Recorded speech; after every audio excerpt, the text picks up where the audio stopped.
বাবুদের ডাল পুকুরে সে কি বাস করবে তারা বলি থাম একটু দাঁড়া পুকুরের উই কাটছে না সব গাছ আছে না টানা আটকে দিয়ে একবার কাটতে নেই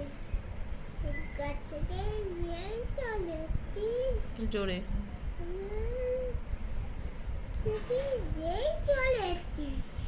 ছোট এক ডাল ধরেছি ও বাবা মর